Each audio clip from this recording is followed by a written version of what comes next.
Nos momentos mais angustiantes da crucificação, enquanto Jesus pendia na cruz, sofrendo dores intensas, exausto e agonizante, ele expressou uma necessidade humana simples: tenho sede.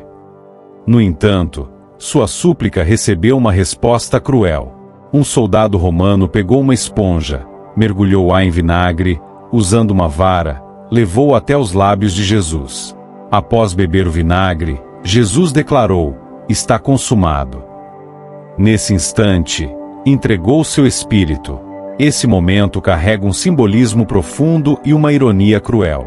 Mas e se eu te dissesse que isso foi profetizado séculos antes de sua morte? O mais impressionante é que essa profecia foi escrita por Davi no Salmo 69. Deram-me fel por mantimento e, na minha sede, deram-me a beber vinagre. Esta linha, escrita séculos antes da crucificação de Cristo, previu com precisão o que aconteceria. Durante sua crucificação, Jesus clamou por água, revelando sua vulnerabilidade e sofrimento humano. Em resposta à sua sede, ofereceram vinagre. Esse detalhe não apenas cumpriu literalmente a profecia de Davi, mas também carrega um simbolismo profundo. O vinagre, amargo e ácido, tornou-se um símbolo do sofrimento extremo que Jesus suportou, não apenas fisicamente, mas também emocional e espiritualmente, ao carregar o peso do pecado e do abandono do mundo. A profecia aponta que Jesus morreria após aceitar a amargura da humanidade, e foi exatamente isso que aconteceu. Ao beber o vinagre, aquele que veio para oferecer salvação, amor e redenção recebeu, em troca, sofrimento, desprezo e uma bebida que simbolizava a amargura da experiência humana. Este gesto encapsula a resposta da humanidade à oferta de salvação, uma mistura de indiferença, incompreensão e rejeição. Alguns estudiosos acreditam que o soldado tentou humilhar Jesus, oferecendo vinagre para quebrar seu voto nazireu, uma consagração especial a Deus que proíbe o consumo de derivados de uva, como o vinagre. Este voto nazireu adiciona mais uma camada de significado ao vinagre na Bíblia. Mas isso é uma história para outro momento. Pouco antes da crucificação, houve outro momento significativo. Jesus foi levado ao lugar chamado Gólgota, que significa lugar da caveira. Lá, ofereceram-lhe vinho misturado com mirra, mas ele recusou. Essa mistura funcionava como um narcótico para aliviar a dor, mas Jesus rejeitou, pois ainda não havia cumprido a profecia das Escrituras. Ele escolheu aceitar plenamente o sofrimento. Mais tarde, já na cruz em agonia extrema, ele aceitou o vinagre. Até agora, vimos que o vinagre, no caso de Jesus, simboliza o amargo rejeito da humanidade à salvação. Mas há significados ainda mais poderosos do vinagre nas Escrituras Sagradas. Em Provérbios, encontramos interpretações intrigantes. Dedicar canções a um coração aflito é como derramar vinagre sobre uma ferida ou andar desagasalhado em um dia frio. Esse versículo usa o vinagre como metáfora para ilustrar como é inadequado alegrar-se diante de um coração aflito, assim como o vinagre reage com carbonato de sódio, criando efervescência. Da mesma forma, cantar alegremente para alguém triste pode ser contraproducente e irritante. Aqui, o vinagre simboliza irritação, incompatibilidade e discórdia. Outro versículo de Provérbios diz: como vinagre para os dentes e fumaça para os olhos, assim é o preguiçoso para aqueles que confiam nele. Mais uma vez, o vinagre representa algo irritante e desagradável, simbolizando frustração e mal-estar causados por pessoas negligentes. Ambos os versículos compartilham a metáfora de sensações e experiências amargas na vida humana. Assim como o soldado ofereceu vinagre a Jesus na cruz, ações humanas podem impactar negativamente os outros. No Apocalipse, encontramos uma reflexão profunda. O terceiro anjo tocou sua trombeta, e uma grande estrela, ardendo como tocha, caiu do céu sobre a terça parte dos rios e fontes. O nome da estrela era Amargura, e a terça parte das águas tornou-se amarga, e muitos morreram por causa delas. Nesse evento, a estrela chamada Amargura simboliza destruição, transformando a água em veneno mortal. Embora a palavra vinagre não seja mencionada, a amargura é vista como um sinônimo.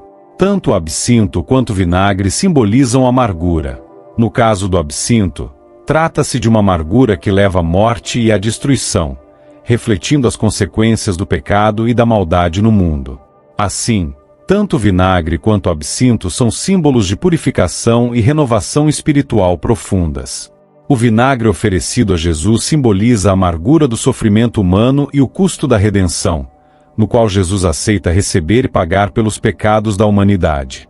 Agora, voltemos ao vinagre oferecido a Jesus na cruz antes de sua morte. E se o soldado que ofereceu vinagre a Jesus, na verdade, queria humilhá-lo, tentando fazê-lo quebrar o voto nazireu? O voto nazireu é um compromisso religioso mencionado na Bíblia, especificamente no livro de Números, capítulo 6. Essa prática era seguida em Israel por pessoas chamadas nazireus, que desejavam dedicar-se de forma especial a Deus por um período de tempo. Figuras bíblicas como Sansão e, segundo algumas interpretações, João Batista, foram nazireus. Quem realizava esse voto comprometia-se a se abster de várias coisas para manter um estado de pureza espiritual. O voto incluía 3 principais abstenções. Abstinência de álcool e derivados da videira. Isso incluía vinho, bebidas alcoólicas, uvas frescas, passas e produtos como vinagre. Não cortar o cabelo. Os nazireus deixavam o cabelo crescer como sinal de consagração. Evitar contato com cadáveres. Mesmo diante da morte de parentes próximos, não podiam se aproximar para evitar a impureza. Sobre a primeira abstenção, número 6 instrui: diga aos filhos de Israel: o homem ou a mulher que fizer voto de nazireu para se consagrar ao Senhor, não beberá vinho, nem vinagre de vinho. O vinagre, assim como o vinho, simbolizava indulgência e prazeres mundanos dos quais os nazireus deviam se abster para manter sua pureza e dedicação a Deus. Contudo, há razões para acreditar que Jesus não tomou esse voto. Não há evidências diretas na Bíblia de que ele tenha feito formalmente o voto nazireu. Os evangelhos, principais fontes sobre a vida e ensinamentos de Jesus, não mencionam esse compromisso. Contudo, há razões para acreditar que Jesus não tomou esse voto. Não há evidências diretas na Bíblia de que ele tenha feito formalmente o voto nazireu. Os evangelhos, principais fontes sobre a vida e ensinamentos de Jesus, não mencionam esse compromisso.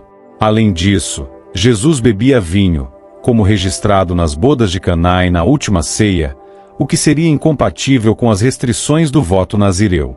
Em Mateus, lemos: veio o Filho do Homem, comendo e bebendo, e dizem: eis aí um comilão e beberrão, amigo de publicanos e pecadores. Mas a sabedoria é justificada por suas obras. Também não há indícios de que Jesus evitava cortar o cabelo ou contato com mortos. Pelo contrário, ele tocou cadáveres durante milagres, como ao ressuscitar a filha de Jairo. Talvez Jesus tenha sido erroneamente associado ao voto nazireu por ser chamado de Nazareno, em referência à cidade de Nazaré, e não por ter feito tal voto. Até aqui, vimos o significado teológico do vinagre. Mas, e se houver uma perspectiva mais compassiva? Alguns historiadores argumentam outra interpretação. Na Bíblia, o vinagre no contexto histórico e prático da crucificação pode ter tido um propósito mais compassivo do que tradicionalmente interpretamos. Muitas vezes, esse ato é visto como uma zombaria cruel contra Jesus em seu momento de extrema vulnerabilidade. No entanto, ao analisarmos a história, o vinagre também era utilizado por razões práticas que podem sugerir uma intenção menos cruel. Entre os soldados romanos, era comum o uso de uma bebida chamada posca, uma mistura de água com vinagre. A posca era valorizada por sua capacidade de purificar a água, tornando-a mais segura para o consumo, além de ter um efeito refrescante, especialmente útil em climas quentes e durante longos períodos de esforço físico. O vinagre também possuía propriedades antibacterianas e era usado para limpar e desinfetar feridas.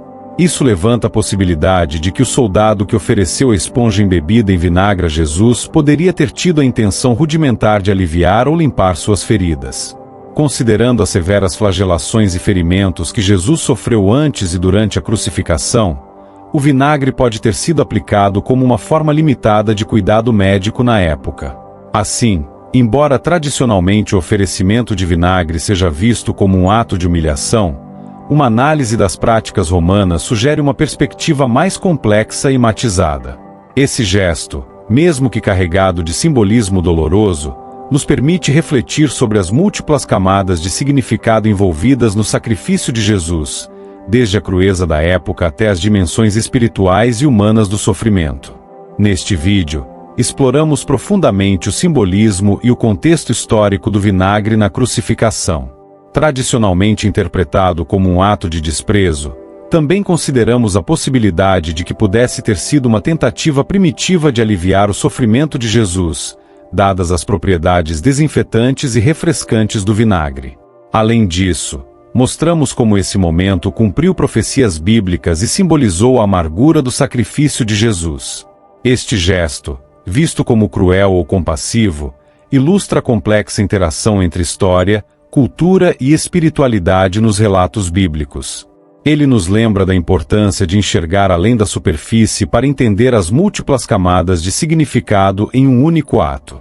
Você acredita que o oferecimento do vinagre foi um ato de compaixão disfarçada ou simplesmente mais uma humilhação? Como essa perspectiva muda sua visão sobre o momento? Compartilhe sua opinião nos comentários e junte-se a nós nesta análise profunda de um dos eventos mais comoventes da história humana e divina. Se você achou intrigante a exploração sobre o simbolismo do vinagre na vida de Jesus, convido você a se aprofundar ainda mais em suas mensagens assistindo ao próximo vídeo, onde exploramos o que Jesus dizia sobre dinheiro e como suas parábolas oferecem lições práticas para a gestão financeira e investimentos. Este vídeo é perfeito para quem quer aprender como aplicar os princípios bíblicos na vida cotidiana.